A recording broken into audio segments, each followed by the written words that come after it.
ನಮಸ್ಕಾರ, good morning. ಇದು morning rounds. ನಾನು ಶ್ರುತಿ. ಸಿಎಂ ಸಿದ್ದರಾಮಯ್ಯ ಪಾಲಿಗೆ ಇವತ್ತು ಬಿಗ್ ಡೇ. ಸಿಎಂ ಕುರ್ಚಿ ಖಾಲಿ ಮಾಡ್ತಾರಾ ಸಿಎಂ ಸಿದ್ದರಾಮಯ್ಯ ಅನ್ನುವಂಥ ಪ್ರಶ್ನೆ ಇದೆ. ಕರುನಾಡಿನ ಚಿತ್ತ ಜನಪ್ರತಿನಿಧಿಗಳ ಕೋರ್ಟ್ನತ್ತ. ಸಿದ್ದರಾಮಯ್ಯ ವಿರುದ್ಧ ಎಫ್ಐಆರ್ಗೆ ಆದೇಶ ನೀಡುತ್ತಾ ಕೋರ್ಟ್. ಎಫ್ಐಆರ್ ದಾಖಲಿಗೆ ಅನುಮತಿ ಕೊಟ್ರೆ ಸಿಎಂಗೆ ಸಂಕಷ್ಟ ಎದುರಾಗುತ್ತೆ. ಮುಖ್ಯಮಂತ್ರಿ ಸ್ಥಾನ ತ್ಯಜಿಸ್ತಾರಾ ಸಿಎಂ ಸಿದ್ದರಾಮಯ್ಯ? ಈ ಪ್ರಶ್ನೆ ಇದೆ. ಬಟ್ ನಿನ್ನೆ ಪ್ರೆಸ್ ಮೀಟ್ ನಲ್ಲಿ ಅವರು ಬಹಳ ಸ್ಪಷ್ಟವಾಗಿ ಹೇಳಿದ್ದು, ಯಾವುದೇ ಕಾರಣಕ್ಕೂ ಸಿಎಂ ಸ್ಥಾನಕ್ಕೆ ರಾಜೀನಾಮೆ ಕೊಡುವ ಪ್ರಶ್ನೆಗೆ ಇಲ್ಲ ಅಂತ. ಕೇಜ್ರಿವಾಲ್ ಮಾದರಿಯಲ್ಲೇ ಸೆಡ್ಡು ಹೊಡಿತಾರಾ ಸಿದ್ದರಾಮಯ್ಯ ಅನ್ನುವಂಥ ಪ್ರಶ್ನೆ ಇದೆ. ಕಾರಣ, ಕೇಜ್ರಿವಾಲ್ ಅವರು ಅಬಕಾರಿ ಹಗರಣಕ್ಕೆ ಸಂಬಂಧಪಟ್ಟಂತೆ ಜೈಲಲ್ಲಿದ್ರು ಕೂಡ ಜೈಲಿನಿಂದಲೇ ಸಿಎಂ ಹುದ್ದೆಯನ್ನ ನಾನು ನಿಭಾಯಿಸ್ತೀನಿ ಅಂತ ಪಣ ತೊಟ್ಟಿದ್ರು. ಇತ್ತೀಚೆಗೆ ಅವರು ರಾಜೀನಾಮೆ ಕೊಟ್ಟರು. ಬಟ್ ಅದೇ ರೀತಿ ಸಿದ್ದರಾಮಯ್ಯನವರ ನಡೆ ಕೂಡ ಇರುತ್ತಾ ಅನ್ನೋದು ಬಹಳ ಕುತೂಹಲವನ್ನ ಕೆರಳಿಸ್ತಾ ಇದೆ. ಎಲ್ಲರ ಚಿತ್ತ ಇವತ್ತು ಕೋರ್ಟ್ನತ್ತ. ಹೈಕೋರ್ಟ್ ಏನೋ ರಾಜ್ಯಪಾಲರ ಆದೇಶವನ್ನ ಎತ್ತಿ ಹಿಡಿದಿದೆ. ಆದ್ರೆ ಜನಪ್ರತಿನಿಧಿಗಳ ಕೋರ್ಟ್ನಲ್ಲಿ ಏನ್ ಬೆಳವಣಿಗೆ ಆಗಬಹುದು? ಎಫ್ಐಆರ್ ದಾಖಲು ಮಾಡಿಕೊಂಡು ತನಿಖೆ ನೀಡೋದಕ್ಕೆ ಕೋರ್ಟ್ ಆದೇಶ ಕೊಟ್ರೆ ಸಹಜವಾಗಿ ಸಿದ್ದರಾಮಯ್ಯನವರಿಗೆ ಸಂಕಷ್ಟ. ಆ ಕಾರಣಕ್ಕೆ ಸಿಎಂ ಸ್ಥಾನಕ್ಕೆ ರಾಜೀನಾಮೆ ಕೊಡ್ತಾರ ಅನ್ನುವಂಥ ಪ್ರಶ್ನೆ ಇದೆ. ಜನಪ್ರತಿನಿಧಿಗಳ ಕೋರ್ಟ್ನಲ್ಲಿ ಸಿಎಂ ವಿರುದ್ಧ ದೂರು. ಖಾಸಗಿ ದೂರು ದಾಖಲಿಸಿರುವ ಸ್ನೇಹಮಯಿ ಕೃಷ್ಣ ದೂರಿನ ವಾದ ಪ್ರತಿವಾದವನ್ನ ನ್ಯಾಯಾಧೀಶರು ಇವತ್ತು ಆಲಿಸ್ತಾರೆ. ಇವತ್ತು ಮೂಡಾ ಪ್ರಕರಣದ ಸಂಬಂಧ ಆದೇಶ ನೀಡುವ ಸಾಧ್ಯತೆ ಕೂಡ ಇದೆ. ಮಧ್ಯಾಹ್ನದ ವೇಳೆ ನ್ಯಾಯಾಲಯದಲ್ಲಿ ಆದೇಶ ನೀಡುವ ಸಾಧ್ಯತೆ ಇದ್ದು, ನಿರ್ದಿಷ್ಟ ತನಿಖಾ ಸಂಸ್ಥೆಯಿಂದ ಎಫ್ಐಆರ್ಗೆ ಆದೇಶ ನೀಡುವ ಸಾಧ್ಯತೆ ಇದೆ. ಇಂಥದ್ದೇ ತನಿಖಾ ಸಂಸ್ಥೆ ಎಫ್ಐಆರ್ ದಾಖಲು ಮಾಡಿಕೊಂಡು ಈ ಮೂಡಾ ಹಗರಣಕ್ಕೆ ಸಂಬಂಧಪಟ್ಟಂತೆ ಸಿಎಂ ಮೇಲೆ ಬಂದಿರುವಂಥ ಆರೋಪಕ್ಕೆ ಸಂಬಂಧಪಟ್ಟಂತೆ ತನಿಖೆ ಮಾಡೋದಕ್ಕೆ ಕೋರ್ಟ್ ಏನಾದರೂ ಆದೇಶ ಕೊಟ್ರೆ ಸಹಜವಾಗಿ ಸಿದ್ದರಾಮಯ್ಯನವ್ರಿಗೆ ಸಂಕಷ್ಟ ಅಂತ ಹೇಳಲಾಗ್ತಾ ಇದೆ. ಹಾಗಾಗಿ ಜನಪ್ರತಿನಿಧಿಗಳ ಕೋರ್ಟ್ನತ್ತ ಇವತ್ತು ಎಲ್ಲರ ಚಿತ್ತ ಏನಾಗಬಹುದು, ಸಿಎಂ ಭವಿಷ್ಯ ಇವತ್ತು ಡಿಸೈಡ್ ಆಗುತ್ತೆ. ಈ ಬಗ್ಗೆ ಮತ್ತಷ್ಟು ಡೀಟೇಲ್ಸ್ ಅನ್ನ ಕೊಡ್ತಾ ಹೋಗ್ತಾರೆ ನಮ್ಮ ಪ್ರತಿನಿಧಿ ಮಾದೇಶ್. ನೇರ ಸಂಪರ್ಕದಲ್ಲಿ ಜಾಯಿನ್ ಆಗ್ತಿದ್ದಾರೆ. ಎಲ್ಲರ ಚಿತ್ತ ಹೈಕೋರ್ಟ್ನತ್ತ ಇತ್ತು ಮಾದೇಶ್. ಬಟ್ ರಾಜ್ಯಪಾಲರ ನಡೆಯನ್ನೇ ಎತ್ತಿ ಹಿಡಿತು ಹೈಕೋರ್ಟ್. ಇವತ್ತು ಜನಪ್ರತಿನಿಧಿಗಳ ಕೋರ್ಟ್ನಲ್ಲಿ ಏನೆಲ್ಲ ಬೆಳವಣಿಗೆ ಆಗಬಹುದು, ಸಿಎಂಗೆ ಯಾವ ರೀತಿ ಸಂಕಷ್ಟ ಎದುರಾಗಬಹುದು?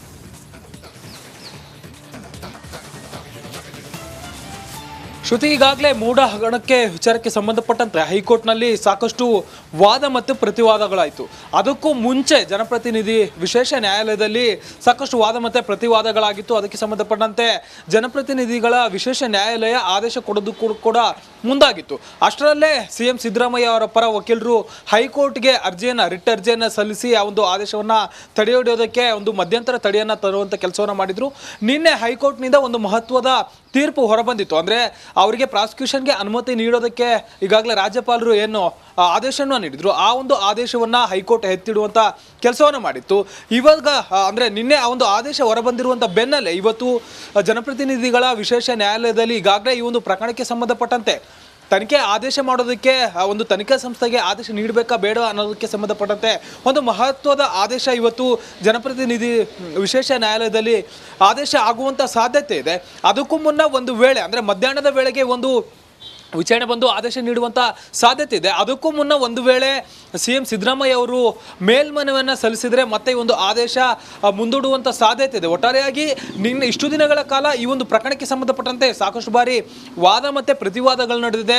ನ್ಯಾಯಾಲಯದಲ್ಲೂ ಕೂಡ ಈ ಒಂದು ಪ್ರಕರಣಕ್ಕೆ ಸಂಬಂಧಪಟ್ಟಂತೆ ಸಾಕಷ್ಟು ಮಾಹಿತಿಗಳನ್ನು ಕಲೆ ಹಾಕುವಂಥ ಕೆಲಸವನ್ನು ಮಾಡಲಾಗಿದೆ. ಜೊತೆಗೆ ಇತ್ತ ಸಿಎಂ ಸಿದ್ದರಾಮಯ್ಯ ಅವರ ವಿರುದ್ಧ ಏನೆಲ್ಲ ಆರೋಪಗಳು ಬಂದಿದೆ ಅದಕ್ಕೆ ಸಂಬಂಧಪಟ್ಟಂತೆ ಅರ್ಜಿದಾರರು ಕೂಡ ಸ್ನೇಹಮಯಿ ಕೃಷ್ಣ ಆಗಿರ್ಬೋದು ಮತ್ತು ಬೇರೆ ಬೇರೆ ಅರ್ಜಿದಾರರು ಕೂಡ ಒಟ್ಟು 3 ಜನ ಅರ್ಜಿದಾರರು ಈ ಒಂದು ಕೇಸ್ನಲ್ಲಿದ್ದಾರೆ. ಆ 3 ಜನರು ಕೂಡ ಒಂದಷ್ಟು ದಾಖಲೆಗಳನ್ನು ಕೂಡ ಕೋರ್ಟ್ಗೆ ಸಬ್ಮಿಟ್ ಮಾಡುವಂಥ ದಾಖಲೆಗಳನ್ನು ಕೂಡ ಇಟ್ಕೊಂಡಿದ್ದಾರೆ. ಒಂದು ವೇಳೆ ಇವತ್ತು ಆದೇಶವನ್ನು ಅಂದರೆ ಎಫ್ಐಆರ್ ದಾಖಲು ಮಾಡಿ ತನಿಖೆ ಮಾಡೋದಕ್ಕೆ ಒಂದು ನಿರ್ದಿಷ್ಟ ತನಿಖಾ ಸಂಸ್ಥೆಗೆ ಏನಾದರೂ ನ್ಯಾಯಾಲಯ ಆದೇಶ ನೀಡಿದರೆ ಮುಂದಿನ ಹಂತದಲ್ಲಿ ಕೂಡ ಇವರು ಅದಕ್ಕೆ ಸಂಬಂಧಪಟ್ಟಂಥ ಒಂದಷ್ಟು ದಾಖಲೆಗಳನ್ನು ಲಗತ್ತಿಸಬೇಕಾಗುತ್ತೆ. ಜೊತೆಗೆ ತನಿಖಾ ತಂಡವು ಕೂಡ ಅದರದ್ದೇ ಆದಂಥ ಒಂದಷ್ಟು ಸಿಎಂ ವಿರುದ್ಧ ತನಿಖೆ ಆಗಿರೋದ್ರಿಂದ ಒಂದಷ್ಟು ಪ್ರಿಪರೇಷನ್ಗಳನ್ನು ಕೂಡ ಮಾಡ್ಕೊಳ್ಬೇಕಾಗುತ್ತೆ. ಒಂದು ವೇಳೆ ಇವತ್ತು ಆದೇಶ ಏನಾದರೂ ಅಂದರೆ ಎಫ್ಐಆರ್ ದಾಖಲಿಸಿಕೊಂಡು ತನಿಖೆ ಮಾಡೋದಕ್ಕೆ ನ್ಯಾಯಾಲಯ ಆದೇಶ ನೀಡಿದರೆ ಸಿಎಂಗೆ ಮತ್ತಷ್ಟು ಸಂಕಷ್ಟ ಎದುರಾಗುವಂತ ಸಾಧ್ಯತೆ ಇದೆ. ಓಕೆ ಮಾದೇಶ್, ಧನ್ಯವಾದಗಳು ತಮ್ಮೆಲ್ಲ ಮಾಹಿತಿಗೆ. ಮೂಡಾ ಸಂಘರ್ಷದಲ್ಲಿ ಸಿಎಂ ಸಿದ್ದರಾಮಯ್ಯಗೆ ಹೈಕೋರ್ಟ್ ಶಾಕ್ ಕೊಟ್ಟಿದೆ. ಪ್ರಾಸಿಕ್ಯೂಷನ್ ಪ್ರಶ್ನಿಸಿ ಸಿಎಂ ಸಲ್ಲಿಸಿದ್ದ ಅರ್ಜಿ ವಜಾಗೊಳಿಸಿ ತನಿಖೆಗೆ ಆದೇಶ ನೀಡಿದೆ. ಹಾಗಾದ್ರೆ ಅಂದು ಸಿಎಂ ಪರ ವಕೀಲರು ಮಂಡಿಸಿದ್ದ ವಾದವೇನು? ಈಗ ಹೈಕೋರ್ಟ್ ನೀಡಿರೋ ಆದೇಶವೇನು? ಆ ಕುರಿತ ರಿಪೋರ್ಟ್ ಎಲ್ಲಿದೆ ನೋಡಿ.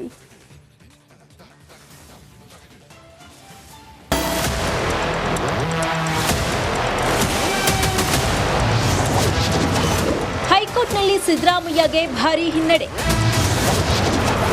ಮುಡಾ ಪ್ರಾಸಿಕ್ಯೂಷನ್ ಪ್ರಶ್ನಿಸಿದ್ದ ಸಿದ್ದು ಅರ್ಜಿ ವಜಾ.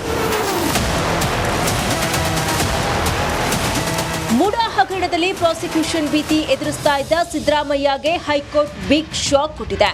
ರಾಜ್ಯಪಾಲರು ಪ್ರಾಸಿಕ್ಯೂಷನ್ಗೆ ನೀಡಿದ್ದ ಅನುಮತಿಯನ್ನ ಪ್ರಶ್ನಿಸಿ ಸಿಎಂ ಸಲ್ಲಿಸಿದ್ದ ಅರ್ಜಿಯನ್ನ ಹೈಕೋರ್ಟ್ ವಜಾಗೊಳಿಸಿದೆ. ನ್ಯಾಯಮೂರ್ತಿ ನಾಗಪ್ರಸನ್ನ ಪೀಠ ಸಿಎಂ ಅರ್ಜಿ ವಜಾ ಮಾಡಿ ರಾಜ್ಯಪಾಲರ ಆದೇಶವನ್ನ ಎತ್ತಿ ಹಿಡಿದಿದೆ.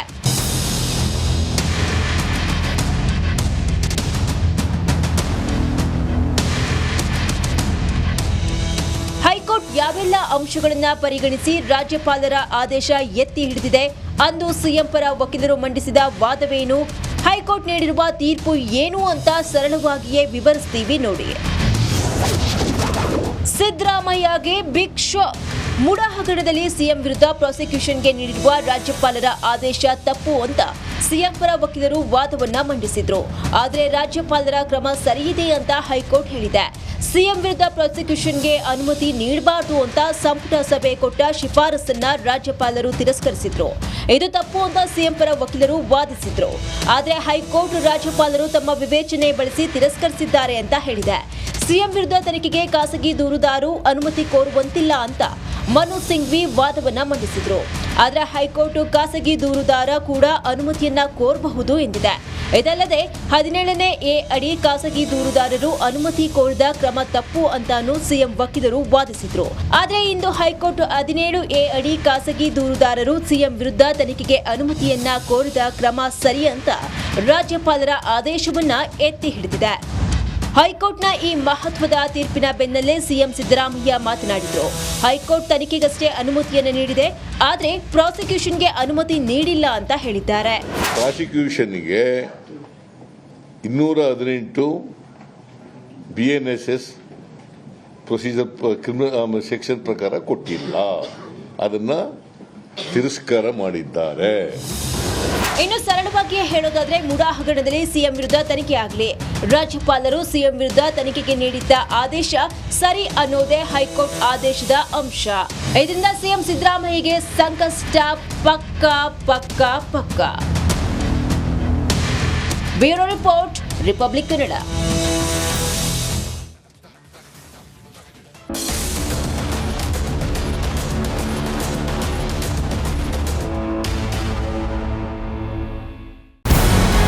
ನಮಸ್ಕಾರ, ಕರ್ನಾಟಕ ಪ್ರೈಮ್ ಟೈಮ್ಗೆ ಸ್ವಾಗತ. ನಾನು ಜಯಪ್ರಕಾಶ್ ಶೆಟ್ಟಿ. ಇಡೀ ಕರ್ನಾಡು ಇವತ್ತು ರೆಬೆಲ್ ಆಗಿ ನಿಂತಿದೆ.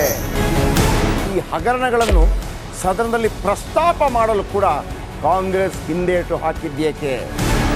ನಿಮ್ಗೆ ಸಂಬಳ ಅದಕ್ಕೆ, ನಿಮಗೆ ವಾಹನ ಅದಕ್ಕೆ, ನಿಮಗೆ ವೆಪನ್ ಅದಕ್ಕೆ, ನೀವು ಅದನ್ನು ಸರಿ ಹಿಡಬೇಕಾಗಿತ್ತು. ನೀವು ವಿದ್ಯುತ್ ಬರ ಇದೆ ಅಂತ ಹೇಳ್ತಾ ಇದ್ದೀರಿ, ಎಲ್ಲಿ ಬರ ಇದೆ ನೀವು ಹೇಳಬೇಕು. ಪಾಕಿಸ್ತಾನ್ ಆಕ್ಯುಪೈಡ್ ಕಾಶ್ಮೀರ್ ಅದು ಎಂದೆಂದಿಗೂ ನಮ್ಮದು. 40 ಮೆಷಿನ್ಗಳು ತಂದಿತ್ತು ನೋಟ್ ಎಣಿಸುವುದಕ್ಕೆ, ಅದೇ ಹಾಳಾಗಿದೆ. ಮಥುರಾದ ಗಲಾಟೆ ಇದೆಯಲ್ಲ, ಅದು ಸ್ಥಳೀಯವಾಗಿ ಕೂತು ಪರಿಹರಿಸಬಹುದಾದಂಥ ಕಾನೂನಿದೆ. ಗ್ಯಾರಂಟಿ ಯೋಜನೆಯಿಂದ ನಷ್ಟ ಆಗಿದೆ, ಲಾಭ ಆಗಿದೆ, ದಯವಿಟ್ಟು ಹೇಳಿ. Dawood Ibrahim most wanted criminal ಯಾವಾಗಾದ ಅಂದರೆ ಇಲ್ಲಿ ತನಕ ಭಾರತ ದೇಶದಲ್ಲಿ ಓರ್ವ ದಲಿತ ಪ್ರಧಾನಿಯಾದಂಥ ಇತಿಹಾಸವೇ ಇಲ್ಲ. ರಿಪಬ್ಲಿಕ್ ವರ್ಲ್ಡ್ ಆಪ್ ಇದು ಕೇವಲ ಅಪ್ಲಿಕೇಶನ್ ಅಲ್ಲ, ಸಮಗ್ರ ಸುದ್ದಿಗಳ ಸಂಪರ್ಕ ಮಾರ್ಗಕ್ಕೆ ಕ್ರಾಂತಿಕಾರಿ ಬದಲಾವಣೆ. ರಿಪಬ್ಲಿಕ್ ವರ್ಲ್ಡ್ ಆಪ್ ಕೇವಲ ಸುದ್ದಿ ಅಪ್ಲಿಕೇಶನ್ ಅನ್ನ ಪರಿಚಯ ಮಾಡ್ತಾ ಇಲ್ಲ, ಬದಲಾಗಿ ಡಿಜಿಟಲ್ ಸುದ್ದಿ ಬಳಕೆಯ ಹೊಸ ಯುಗಕ್ಕೆ ನಾಂದಿ ಹಾಡ್ತಾ ಇದೆ. ಇದೊಂದು ಬ್ರೇಕಿಂಗ್ ನ್ಯೂಸ್, ಪ್ರಭಾವಶಾಲಿ ಕಾರ್ಯಕ್ರಮಗಳಿಗೆ ಗಟ್ಟಿಯಾದ ವೇದಿಕೆ. ರಿಪಬ್ಲಿಕ್ ವರ್ಲ್ಡ್ ಅಪ್ಲಿಕೇಶನ್ ಈಗ ಲೈವ್ ಆಗಿದೆ. ಗೂಗಲ್ ಪ್ಲೇ ಸ್ಟೋರ್ ಮತ್ತು ಆಪಲ್ ಆಪ್ ಸ್ಟೋರ್ ಎರಡರಲ್ಲೂ ಲಭ್ಯವಿದೆ. ಈಗಲೇ ಡೌನ್ಲೋಡ್ ಮಾಡಿ.